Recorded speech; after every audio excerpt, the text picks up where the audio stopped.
कलाधरावतंसकं विलासिलोकरक्षकं मुदाकरात्मोदकं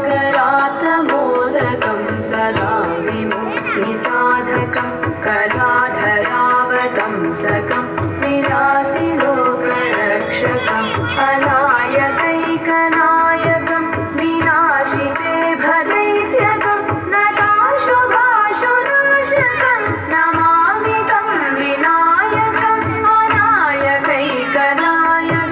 विनाशिते भदैत्यकं नताशुभाशुनाशकं नमामि तं विनायकम्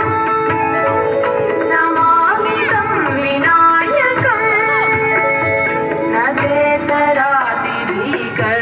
नवोदितार्कभास्वरं न मत्सुरारिनिर्जरं न दाधिकापदुद्धरं न तेतरातिभीकरं नवोदितार्कभास्वरं न मत्सुरारिनिर्जरं न दाधिकापदुद्धरं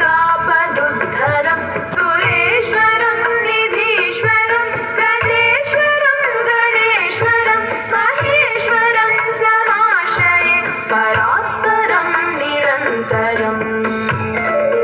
परात्परं निरन्तरम्